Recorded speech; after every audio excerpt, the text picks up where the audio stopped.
ایمان اور اسلام کی بات آئی ہے قرآن و سنت میں وہاں نماز لازمی ساتھ میں چپکی ہوئی ہے. تو اس لیے آپ کو نماز تو پڑھنی ہی پڑھنی ہے, اس میں تو نو کا آپشن ہے ہی نہیں. یہ ثابت کرنے کے لیے ہم کیا ہیں, مسلم ہیں, مرد کو بھی عورت کو بھی. اور یہ صرف بر صغیر میں ہے. ملیشیا میں ہم نے دیکھا وہاں مسجدیں بھری ہوتی ہیں, سب نماز پڑھتے ہیں, خواتین بھی پڑھتی ہیں ساری, اسکارف لٹکے ہوئے ہوتے ہیں وہاں, بے شک وہ اس کا جاب کر رہی ہے, ہوٹل میں کچھ بھی کر رہی ہے, نماز کے ٹائم پہ عورت بھی آئے گی مسجد میں, اسکارف پہنے گی, پھر وہیں اسکارف نکال کے بھی چلی جاتی ہیں. ٹھیک ہے نا, جیسے ہمارے ٹوپیاں رکھی ہوئی ہوتی ہیں نا ایسے. افغانستان میں سب نماز پڑھتے ہیں, سعودی عرب میں سب نماز پڑھتے ہیں, دبئی میں عرب کے کیسے کیسے عیاش ہیں, نماز کے ٹائم پہ سارے ایسے لگے گا جیسے ان سے بڑا نیک دنیا میں کوئی ہے ہی نہیں. بادشاہ نماز پڑھتے ہیں, وزیر نماز پڑھتے ہیں. ہمارے ہاں ایک بہت بڑی لعنت ہے کہ ہوگا مسلمان اور اپنے آپ کو مسلمان بھی کہتا ہے, نماز کے وقت میں غائب. تو اس لیے امام احمد ابن حنبل جو بہت بڑے مجتہد ہیں, ان کا یہ فتویٰ ہے کہ ایک نماز بھی جو جان بوجھ کر چھوڑ دے گا اسلام سے خارج ہو جائے گا. اگرچہ جمہور کا یہ فتویٰ ہے کہ خارج نہیں ہوتا, کفر کے قریب ہو جاتا ہے وہ, لیکن امام احمد بن حنبل کی کوئی کم حیثیت تو نہیں ہے. سعودی عرب میں انہی کو فالو کیا جاتا ہے. شیخ بن باز, شیخ صالح العثیمین سعودیہ کے مفتی اعظم رہے ہیں, ان کا فتویٰ اب تک چلا یہی آ رہا ہے کہ ایک آدمی اگر فجر کی نماز کے لیے الارم نہیں لگاتا, اس نے صبح 8 بجے آفس جانا ہے, رات کو سویا صبح 8 بجے کا الارم لگا کے, تو یعنی اس نے پکا ارادہ کیا ہوا ہے کہ میں نے فجر میں نہیں اٹھ رہا. ایک تو ہوتا ہے نا آنکھ کھلی نہیں, ارادہ تو تھا, نہیں کھلی آنکھ, پکا ارادہ کیا ہوا. انہوں نے کہا یہ اسی وقت مرتد ہو جائے گا, کیونکہ اس نے پکا ارادہ کر لیا ہے نماز کے قضا کرنے کا, پکا ارادہ. وہ یہاں تک ان کا فتویٰ ہے کہ مرتد ہو جائے گا اس کو اگر توبہ نہیں کرتا اور توبہ کا اعلان نہیں کرتا باقاعدہ, تو اس کو مسلمانوں کے قبرستان میں دفن کرنا بھی جائز بولو نہیں ہے, اس کا نکاح بھی ٹوٹ گیا. اگرچہ جمہور اس کو نہیں مانتے, لیکن امام احمد بن حنبل کی بھی تو ایک بڑی ویلیو ہے نا, اور عبداللہ بن مسعود کی بھی کم ویلیو نہیں ہے. وہ فرماتے ہیں ہم نبی کے دور میں کسی بھی جرم کو یہ نہیں سمجھتے تھے کہ انسان کافر ہو جاتا ہے, نماز کو ہم یہ سمجھتے تھے کہ کوئی چھوڑ دے تو اسلام سے خارج ہو جاتا. تو اس لیے عرب میں شراب پینے والا بھی نماز پڑھتا ہے, کیونکہ مسلمان میں بہرحال کچھ بھی ہو اسلام کا نام اپنے آپ سے ہٹانا پسند نہیں کرتا. اور آج ہم نے دیکھا ہے مسجدوں کے ساتھ گھر ہیں, نماز کے لیے نہیں آ رہے, اور سفر میں تو نمازیوں کو دیکھا ہے نمازیں چھوڑتے ہوئے. ذرا آج کل پیپر ہے تو یہ چھوڑ دو نماز. بھائی پیپر میں نماز چھوڑنا کہاں سے جائز ہو گیا؟ جاب میں باس کی طرف سے اجازت نہیں ہے, اجازت نہیں ہے آپ چھپ کے نماز پڑھیں, آپ کہیں کرسیوں کے پیچھے چھپ جائیں, کہیں بھی کریں. میں تو یہاں تک میں نے لوگوں کو مشورہ دیا, بعض جو غیر مسلم کنٹریز میں لوگ وہ کر رہے ہیں نا, جاب کر رہے ہیں باس کی طرف سے بعض جگہوں میں, ورنہ وہاں پرمیشن ہوتی ہے, اجازت نہیں ہے, تو میں ان سے کہتا ہوں بھائی کہیں بھی چھپ کے چلے جاؤ, کچھ بھی کرو, اگر نہیں پرمیشن ملتی چھپ کے بھی نہیں پڑھ سکتے تو جاب چھوڑ دو. بس جاب کیا کرو, چھوڑ دو. جاب نہیں, پھر جاب جائز نہیں آپ کے لیے. فرض نماز تو پڑھنی پڑے گی, آپ جاب ہی نہیں کر سکتے, آپ کہیں بھی جاؤ. کہتے کہاں جا کے, میں بھائی واش روم میں پڑھ لو, واش روم میں پڑھ لو. واش روم کا مطلب یہ نہیں کہ وہ فلش کے اوپر, وہ تو جگہ کا پاک ہونا ضروری ہے نا. انتہائی آخری درجہ یہ کوئی مصلی رکھو اپنے ساتھ تاکہ جگہ پاک ہو. یہ ایسا نہیں کہ واش روم میں نماز پڑھنا شروع کر دیں, حرام ہے, ناجائز ہے واش روم میں نماز پڑھنا. لیکن اگر کوئی صورت نہیں بنتی, کچھ بھی نہیں ہے, جائے نماز لے جاؤ بھائی چھپ کے, جہاں نہاتے ہیں نا جس جگہ پہ, اس جگہ مصلی بچھا کے نماز پڑھ لو. ٹرینوں میں نماز نہیں چھوڑ سکتے آپ. میں تو کوئی زیادہ نیک آدمی نہیں ہوں, لیکن ایک دو واقعات میں لوگوں کو صرف موٹیویٹ کرنے کے لیے. ایک دفعہ ہم بھاولپور سے چڑھے ٹرین میں, جب میں ٹرین میں چڑھا ہوں بھاولپور سے تو فجر کی نماز کا ٹائم ہو رہا تھا, اور رش اتنا تھا, حاجیوں کی اس وقت فلائٹیں بہت جا رہی تھی, کراچی سے ہی جاتی تھیں, ملتان ایئرپورٹ نہیں بنا تھا اس وقت. تو اتنا رش تھا کہ جیسے ہی ہم ٹرین میں چڑھے ہیں تو اب پتہ چل گیا کہ بس ایسے بالکل سیدھے, جگہ ہی نہیں, رش اتنا زیادہ. اب فجر کی نماز وضو میں نے پہلے کر لیا تھا احتیاطاً, تو اب وہاں میں نے کہا بھائی نماز پڑھنی ہے. لوگوں نے کہا یہاں جگہ نظر آ رہی ہے, صوفی صاحب, لوگ پھر تانے دینا شروع کر دیا, صوفی نظر نہیں آ رہا ہے, یہاں کوئی نماز پڑھے گا, پاگل ہو رہا ہے. اچھا سفر میں لوگوں نے کہا بھائی سفر میں معاف ہے, بعد میں توبہ کر لینا, قضا پڑھ لینا. یہ بڑے اچھے الفاظ ہوتے ہیں لوگوں کے نا, یعنی ان کی نظر میں کہ توبہ کر لینا. بھائی توبہ تو کہاں سے, اگر ایسا ہی ہوتا تو اللہ کہتے ہیں نماز پڑھ لو, نہیں پڑھتے تو توبہ کر لینا. پڑھنی ہے, قضا نہیں کرنی ہے. ان الصلاۃ کانت علی المؤمنین کتابا موقوتا، اگر نماز چھوڑنے کی میرے بھائی کہیں گنجائش ہوتی تو میدان جنگ میں لڑتے ہوئے جب گولوں کی گھن گرج اور تلواروں کی چمک ہو اس میں اللہ اجازت دے دے گا قضا کر لو. وہاں اجازت نہیں دی ہے. اللہ نے فرمایا نہیں کوئی صورت بنتی سواری پہ بیٹھو, گھوڑے کا جہاں رخ ہے اسی طرف رخ کر کے نماز پڑھو, وہاں اجازت نہیں دی. اور آگے اللہ نے اس کی وجہ بیان کی ہے کہ میں اس لیے کہہ رہا ہوں یہاں پڑھنی ہے کہ نماز صرف پڑھنے کا حکم نہیں ہے. ان الصلاۃ کانت علی المؤمنین کتابا موقوتا, نماز مومنین پر مقررہ اوقات میں فرض ہے. یہ اس لیے جواب دیا کہ آپ کہہ سکتے تھے اللہ جب جنگ ختم ہو جائے گی پھر پڑھ لیں گے نا آرام سے خشوع و خضوع کے ساتھ, ابھی جنگ ہو رہی ہے اللہ ابھی کیا ضرور, جب جنگ ختم ہو جائے قضا پڑھ لیں گے بعد میں, ٹائم گزر جائے گا پھر بہت ڈبل سجدہ کریں گے ہم, بہت لمبے لمبے قیام کریں گے. اللہ فرماتے ہیں نماز مقررہ اوقات میں فرض ہے, وہ ٹائم گزر جائے گا اگر جنگ ختم ہونے کا انتظار کرو گے. بہت مشکل ہے بھائی, نہیں آ رہی سمجھ میں تو جیسے زندگی گزر, فرشتے بہت اچھی طرح سے اردو میں بھی سمجھا دیں گے قبر میں. وہ کہتے ہیں میں نہیں بتاؤں گا, تو لوگوں نے کہا اب تو آپ کو سب بتانا پڑے گا. اور حقیقت ہے میں ان کا کسی کا مذاق نہیں اڑا رہا, سب کے ساتھ ہوگا. جو بھی کہتا ہے میں نہیں بتاؤں گا تو جب دنیا سے جائے گا تو سب کچھ بتانا پڑے گا, اس کو سب بتانا پڑے گا بھائی.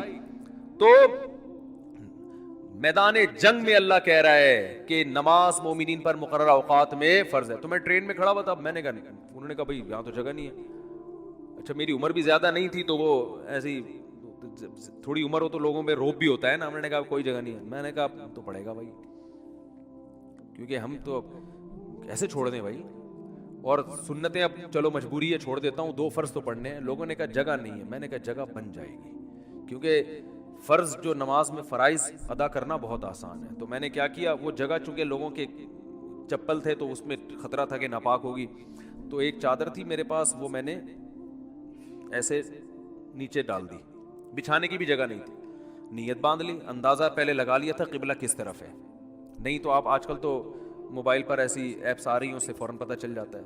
قبلہ کس طرف ہے اندازہ تھا مجھے, رخ کیا ہم نے. اب یوں کرنے میں تو کوئی نہیں رکاوٹ ڈالتا نا, یوں کرو نیت باندھ لو بھائی. اگر ہاتھ اٹھانے کی بھی جگہ نہیں ہے تو ہاتھ نہ اٹھاؤ, یہ رفع الیدین تو کوئی واجب نہیں ہے. اللہ اکبر کہہ لو اور نیت باندھ لو. ہاتھ باندھنے کی جگہ نہیں, ہاتھ چھوڑ کے کھڑے ہو جاؤ بھائی. سورہ فاتحہ پڑھی, سورت ملائی, رکوع میں جب آپ گھسیں رکوع کریں گے تو میں سوچتا تھا W11 کتنی بھی بھری ہوئی ہو, کنڈکٹر جب ایک دروازے سے چڑھ کے دوسرے دروازے پہ کرایہ لے کے نکل سکتا ہے تو ہم اتنے رش میں صرف ایک رکوع کی جگہ ہمیں کیوں نہیں بن سکتی. تو رکوع ہم نے کیا, جھکنا ہے نا رکوع میں, جھک جاؤ, لوگ خود بخود سائڈ پہ ہو جاتے ہیں بھائی. اس کے بعد آپ جب سجدہ کرو تو سجدہ نام ہے, ویسے تو پراپر سجدہ کرنا چاہیے, جگہ نہیں ہے تو بھائی ماتھا کسی طرح زمین پہ ٹکانا ہے, آپ ماتھا زمین پہ ٹکا دیا جا کے. تو 2 رکعت تمیز سے الحمدللہ پڑھ لی, کھڑا ہو گیا میں. پھر لوگوں نے کہا یار یہ, میں نے کہا ہو گئی, 2 فرض پڑھنے تھے ہو گئے, ایسی کی تیسی, جو مرضی کرنا ہے, جو اکھاڑنا ہے اکھاڑ لو کیونکہ تمہیں تو خود چاہیے جگہ دو نا. اور بعض دفعہ لوگوں کو شرم آ رہی ہوتی ہے, ہم سب کے سامنے نماز پڑھیں گے, لوگوں نے کہ تو بہت بڑا صوفی ہے. تو یاد رکھو شرم ان کمبختوں کو آنی چاہیے جو نہیں پڑھ رہے, ان کمبختوں کو آنی چاہیے بھائی. تم بھی تو ایمان کے دعوے دار ہو, اگر تم یہ کہتے ہو کہ ہم اسلام کو نہیں مانتے تو پھر پورا اسلام سے رشتہ ختم کرو. پھر آپ وصیت میں لکھو کہ مجھے عیسائیوں کے قبرستان میں دفن کرنا ہے, مجھے ہندوؤں کے میری چتا کو آگ لگائی جائے ٹھیک ہے نا, یہ لکھ کے جاؤ. جو نماز نہیں پڑھتا لکھے کہ بھائی میں چونکہ نماز نہیں پڑھتا اور میں مانتا ہوں یہ ٹائم ویسٹنگ ہے اور یہ کیا مولویوں نے نماز رکھا ہوا ہے, تو لکھو کہ میری چتا کو, ایک ہندو ابھی مسلمان ہوا ہے تو میں نے, وہ مجھے کہہ رہے تھے کہ میں لائیو سب کے سامنے کلمہ پڑھوں گا نا, تو میں نے کہا چلو ہمارے بیان میں آپ کو لائیو ہم لے لیں گے. بیان سنتے تھے, اللہ کا شکر ہے وہاں انڈیا میں ان کو ایمان کی توفیق ملی, تو ہندو ہونے کے باوجود میرے بیان بڑے شوق سے سن رہے تھے, کہہ رہے ہیں سنتے سنتے میرا دل کیا کہ میں مسلمان ہو جاؤں, اللہ تعالیٰ قائم رکھے. تو میں نے کہا لوگوں کو موٹیویشن ملے گی, تو انہوں نے کہا میں سب کے سامنے. پھر مجھے خیال آیا بھائی اتوار میں تو ٹائم ابھی ہے, زندگی کا کوئی بھروسہ نہیں ہے. میں نے کہا اگر آپ اس سے پہلے مر گئے, انہوں نے کہا بات تو ٹھیک ہے. میں نے کہا پھر فون پہ ہی کلمہ پڑھو. تو انہوں نے کلمہ تو پڑھ لیا ماشاءاللہ, مسلمان ہو گئے, بیان بھی سن رہے ہیں.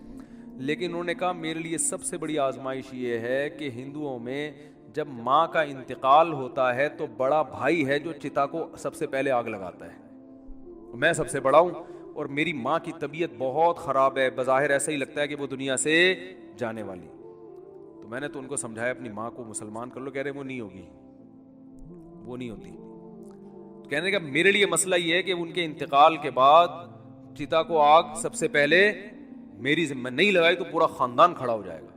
اب ان کا کیس چل رہا ہے. میں نے ان کو مولانا کلیم صدیقی صاحب کا نمبر دیا ہندوستان میں کہ ان سے رابطہ کریں, وہ آپ کی مدد کریں گے.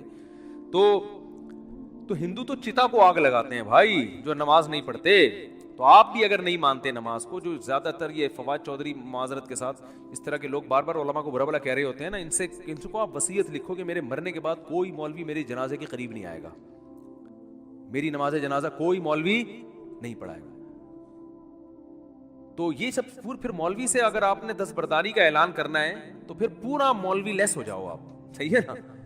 تو اپنے مفاد کے لیے مولانا آ رہے ہیں, نکاح پڑھانے کے لیے مولانا آ رہے ہیں, چلو نکاح تو عدالتیں بھی پڑھا دیتی ہیں, جنازے میں سب سے زیادہ تو آپ پھر اپنا جنازہ پڑھواؤ, یا تو پڑھواؤ ہی نہیں, کیونکہ تو مولویوں نے ہی بتایا نا جنازہ ہے, یا تو پڑھواؤ نہیں. اگر پڑھوانا ہے تو مائیکل جیکسن ٹائپ کا کوئی آدمی ہونا چاہیے, لبرل بالکل, جو موسیقی کا, کیونکہ آپ نے یہ بھی ایک دفعہ ارشاد فرمایا تھا کہ علامہ اقبال بھی موسیقی سنتے تھے, قائد اعظم بھی, مولویوں کی طرح تھوڑی تھے عجیب سے.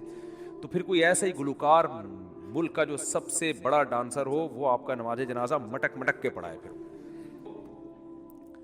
اللہ سے دعا کرو بھائی, نماز سے اللہ ہمارا رشتہ قائم کر دے. تو اذان پر ابھی بیان باقی ہے کہ اتنی اللہ کو یہ عبادت پسند ہے نا کہ پیدا ہوتے ہی اللہ کان میں اذان کہلوا دیتے ہیں. اس کے بعد جو ندائیں صبح فجر میں آواز گونجتی, اللہ اکبر اللہ اکبر, حی علی الصلاۃ, الصلاۃ خیر من النوم. پھر اللہ کہتے ہیں ظہر میں دوبارہ یاد دلاؤ, مؤذن کو کہتے ہیں جا بھائی اسپیکر پہ بٹن آن کر, بولتا رہے بس تو. لوگ کہیں گے کہ یار جب نماز کا ٹائم ظہر کا 1:05 ہے تو بتانے کی ضرورت کیا ہے. اللہ کہتے ہیں ان کی باتوں میں مت آنا, 1:05 ہے تو 1:45 پہ بتا دینا ان کو کہ 15 منٹ رہ گئے, 20 منٹ رہ گئے. فجر کا ٹائم روزانہ اناؤنس ہوتا ہے, آج 6:30 پہ, آج 6:45 پہ اناؤنسمنٹ ہوتی رہے گی. اللہ کہتے ہیں اتنی اناؤنسمنٹ کافی نہیں ہے, ہر دفعہ پوری اذان ہوگی, حی علی الفلاح, آؤ کامیابی کی طرف, آؤ نماز کی طرف. حج میں اعلان نہیں ہوگا, رمضان کا اعلان نہیں ہوگا, اعلان کرنے والوں کو برطرف کر دیا, ہلال کمیٹی سے نکال دیا, ٹھیک ہے نا. نماز کا ہر دفعہ اعلان ہوگا, اور اتنی اذانیں ہوتی ہیں نا پوری دنیا میں کہ ایک سیکنڈ کے لیے بھی دنیا اذان سے خالی نہیں ہوتی, دی جا رہی ہے اس وقت سے. تو یہ اس لیے کہ اللہ کی نظر میں اس کی اہمیت اور ویلیو بہت زیادہ. اللہ کہے گا ابھی اس مؤذن کو کہا ہے صرف ان کو سناؤ, زبردستی کسی کو لے کے نہیں آؤ مسجد میں, ابھی زبردستی کا ٹائم نہیں ہے, ابھی حساب و کتاب کا ٹائم نہیں ہے. تم نے حی علی الصلاح حی علی الفلاح کہہ دیا, اللہ کی کبریائی بیان کر دی, ان کی مرضی آئے نہ آئے. تم گھر تک تھوڑی جاؤ گے بیل بجا کے, بھائی میں نے تمہیں حی علی الصلاح کا تمہیں سمجھ میں نہیں آیا کیا, انگلش میں بتاؤں میں تمہیں؟ نہ نہ, مؤذن کے لیے جانا کیا ہے, ناجائز. علماء نے لکھا ہے کہ جب اذان ہو جائے نا تو کسی اور طرح سے دعوت دینا جائز نہیں ہے, کیونکہ یہ اللہ کی دعوت کمپلیٹ دعوت ہے. اب آپ اخپل طریقے سے مائک منہ ہاتھ میں لے کے لوگوں بلانے, جیسے بعض جگہوں پہ ہم نے دیکھا مسجدوں میں اذان ہو جاتی ہے, پھر ایک اردو میں اذان شروع ہو جاتی ہے, حضرات اذان ہو گئی ہے, مسجد میں اتنے بجے ٹائم ہے, آپ کو بتایا آپ آ جائیں, مرنا ہے ایک دن اٹھنا ہے, وہ پورا پروگرام شروع ہو جاتا ہے نا. چلو زندگی میں کبھی ایک آدھ دفعہ ہو جائے تو ایک الگ بات ہے, لیکن مستقل بنیادوں پہ بھی بعض مسجدوں میں ہو رہا ہے. ہمارے چھوڑو رہنے دو. تو اس لیے علماء نے کہا اللہ نے پراپر رکھی اس لیے کہ اب دوبارہ کسی اور دعوت کی ضرورت نہ ہو. تو اب اللہ کہتے ہیں اب آنا ہے آ, نہیں آنا نہیں آ, یہ حساب میں آخرت میں لوں گا کہ تو اتنا ڈھیٹ 1400 سال سے فضاؤں میں ہر نماز کے ٹائم پہ یہ ندا گونجتی ہے.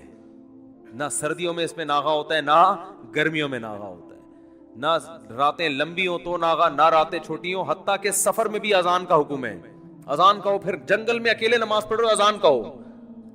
یہ ایسی اللہ کو ندا پسند ہے بھائی, یاد دہانی لازمی کراؤ. تو اس لیے بھائی یہ بار بار دعوت, اذان کی اہمیت نہیں پتہ چلتی, اس سے نماز کی اہمیت پتہ چلتی ہے. تو عزم کرو زندگی میں کچھ بھی ہو جائے نماز قضا نہیں کرنی. جو جماعت کی نماز کے عادی نہیں ہے وہ کم از کم اتنا کر لیں کہ پہلا اسٹیپ یہ ہے کہ قضا نہیں ہونے دینا کسی صورت میں. پھر اگلا اسٹیپ کیا ہے, جماعت نہیں چھوڑنی کسی صورت میں. وہ جماعت اصل تو نماز ہے ہی جماعت, اور اگر کبھی چھوٹ جائے نا تو توبہ کرنی ہے اور اس کو قضا کر کے اگلی پڑھنی ہے. پہلے اس کی قضا پڑھنی ہے پھر اگلی, اور کچھ جرمانہ بھی رکھیں اپنے اوپر. سمجھتے ہو کہ نہیں سمجھتے؟ اللہ تعالیٰ سمجھنے کی عمل کی توفیق عطا فرمائے.